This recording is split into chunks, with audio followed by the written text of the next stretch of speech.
Okay, तो सबसे पहले आपके पास जो है वो मनी है।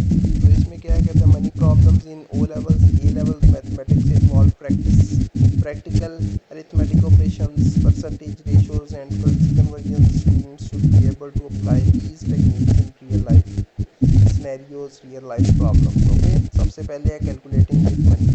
तो इसके अंदर क्या है, एग्जांपल वन है, कहता है laptop cost 750 if VAT at 20% is added.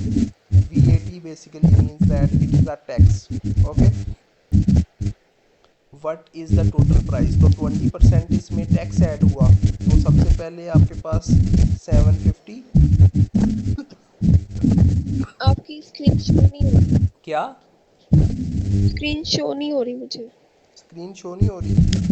जी अब हो रही है। ओके, अब हो रही है। जी अभी आई है।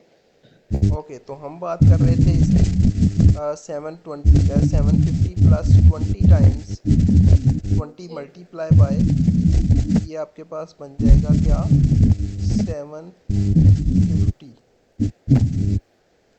क्योंकि 20% आप उसमें ऐड कर रहे हो ना VAT टैक्स जो है। तो ये आपके पास क्या बन जाएगा, एक ज़ीरो इससे कैंसिल आउट हो जाएगा, एक ज़ीरो इससे कैंसिल आउट हो जाएगा, तो फिर 2 multiply by 75 that will equals 150। Okay, तो ये आपके पास जो है वो 150 और 750 ऐड होंगे, तो आपका आंसर क्या आ जाएगा, 900। तो इसका मतलब आपका टोटल आपने जो पे करने हैं यहाँ पे वो 900 पे करने हैं। ओके, यहाँ तक कोई इशू है तो मुझे बताओ। नो। अगेन हम जो है वो डिस्कस करते हैं। हमारे पास money problems in O levels A levels mathematics involve practical arithmetic operations percentage ratios and currency conversions. Students should be able to apply these techniques in real life scenarios. तो सबसे पहले कैलकुलेटिंग मनी है। इसके अंदर क्या कहता है, कहता है एग्जांपल वन है, a laptop cost is 750। Laptop की कॉस्ट कितनी है, 750 है, और VAT जो है वो 20% है, वो भी इसके अंदर ऐड होगा। तो आपने 750 लिख लिया एज इट इज़, और 20% ऑफ 750 निकाला तो वो आपके पास 150 निकला, वो भी एज इट इज़ लिख लिया। दोनों को ऐड किया तो आपके पास टोटल अमाउंट जो पेएबल है वो कितनी है, 900। ओके, उसके ओके। बाद एग्जाम्पल टू के अंदर कहता है स्टूडेंट स्पेंड $25 ईच वीक के अंदर वो $25 स्पेंड कर रहा है। How much does spend in 9 months. ये वीक के अंदर जो है वो $25 स्पेंड कर रहा है, और 9 मंथ के अंदर आप ये एज्यूम 4 वीक्स पर मंथ। तो सबसे पहले तो आप एक मंथ के लिए फाइंड करोगे, तो वो किस तरह से फाइंड करोगे, 25 मल्टीप्लाई बाई 4, क्योंकि उसने बोला है कि आपने एज्यूम कर दिया कि एक मंथ के अंदर 4 वीक्स है। तो 9 मल्टीप्लाई बाई 4, इसका मतलब आपके पास जो है वो टोटल 36 वीक्स हो गए 9 मंथ के अंदर, राइट। या आप इस यस। तरह से भी कर सकते हो कि एक वीक के लिए वो $25 स्पेंड कर रहा है। तो अगर आप एक मंथ के लिए फाइंड करो, तो वो एक मंथ में 4 वीक्स होते हैं, तो 4 मल्टीप्लाई बाई 25 दैट इज़ 100। इसका मतलब एक मंथ के अंदर वो $100 स्पेंड कर रहा है। अगर एक मंथ के अंदर $100 स्पेंड कर रहा है, तो 9 मंथ के अंदर वो $900 स्पेंड करेगा, राइट। तो जैसे इसने किया है, इसने मंथ्स को वीक्स में कन्वर्ट करके 25 को 36 से मल्टीप्लाई कर दिया, इस तरह से भी कर सकते हो। और मैंने क्या किया है, मैंने ये जो वीक के अंदर स्पेंड कर रहा था उसको एक मंथ के अंदर स्पेंड में कन्वर्ट कर दिया, देन उस मंथ को मल्टीप्लाई कर दिया 9 के साथ, तो आपका आंसर आ जाएगा। Okay, it's up to you, आप कौन सा मेथड यूज करते हो। इसी तरह एक्सरसाइज है, कहता है food cost 640 a discount of 15%। तो आपने डिस्काउंट वाला कल भी पढ़ा था, तो आप इस 640 का 15% फाइंड करोगे, फिर 640 में से माइनस कर दोगे 15%, जो भी आंसर आएगा। तो फाइंड द सेलिंग प्राइस, तो आपने इसकी सेलिंग प्राइस फाइंड करनी है। ओके, इसको माइनस करके। हाँ, माइनस करके टोटल अमाउंट में से पहले 15% निकालोगे टोटल अमाउंट का, फिर टोटल अमाउंट में से ये माइनस कर दो। फिर है जी क्वेश्चन नंबर 2, कहता है student spend $120 on books, $80 on stationery and $50 on printing. Find the total expenditure. तो तीनों को आप ऐड कर दो। फिर कहता है जी a car cost $20,000 if it's value depreciates by 10%। तो डिप्रिसिएट्स मतलब कि कम हो जाए per year find value after 3 years.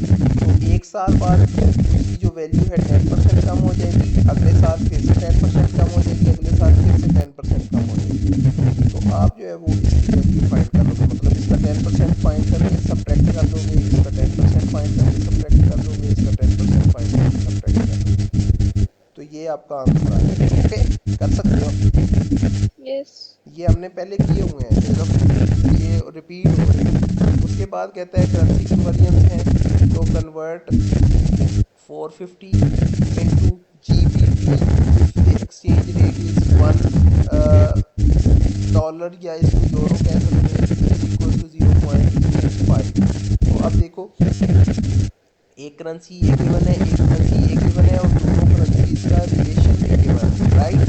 तो आप क्या करोगे, एक यूरो किसके इक्वल है 0.85 के, और अगर हम 450 फाइंड करना चाहते हैं तो पूरी इक्वेशन को 450 से मल्टीप्लाई कर दिया, तो ये आपके पास 450 यूरो किसके इक्वल आ गए, राइट। तो आपने क्या किया, दोनों साइड से मल्टीप्लाई कर दिया। अब कहता है $600 PPR आपने फाइंड करने हैं, और एक USDT किसके इक्वल है, वो USD जो है वो आपके पास $280 के इक्वल है। तो आप क्या करोगे, इसको बेसिकली आपने इसको मल्टीप्लाई कर देना है 280 के साथ। तो $1 जो है वो इसके इक्वल है 280 के साथ। तो अगर $600 की बात करें तो 600 मल्टीप्लाई बाई 280। ओके, इसी तरह कहता है कन्वर्ट 200 इंटू यूरोज। तो ये दोनों आप गिवन है, अगर एक जो है वो ये गिवन है इसके यहाँ पे, ये देखो वन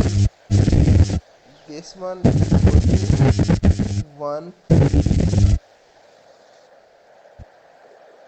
1.1। ओके, इसको क्या कहते हैं, तो अगर आप देखो तो अगर 1 यूरो की वैल्यू फाइंड करना चाहो तो वो किसके इक्वल आ जाएगी, वो आ जाएगी 1/1.15, राइट। ऐसे ही है ना, इस रिलेशनशिप को यूज किया, यहाँ से आपने 1 यूरो की वैल्यू फाइंड की, तो ये सारी की सारी टर्म दूसरी साइड से जाके डिवाइड हो जाएगी। तो ये 1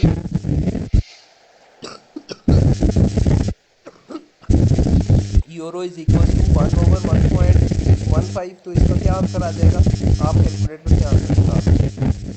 उसके बाद पूरी इक्वेशन को 200 से मल्टीप्लाई कर दोगे, तो ये आपके पास बन जाएगा 200 मल्टीप्लाई बाय 1/1.15, राइट। तो ये आपका आंसर है। यहाँ तक कोई कन्फ्यूजन हो तो नो। उसके बाद कहता है student convert 10,000 PPR into USD, 1 USD equal to 280, how many dollars does it? तो देखो आपके पास एक USD किसके इक्वल है 280 के, तो अगर 10,000 को आप 280 से डिवाइड कर दो तो वो आपके पास $50 आ जाएगा। Okay, okay. तो ये यहाँ तक करेंसी चेंज है, और ये साइज ये है कि आपको करना है।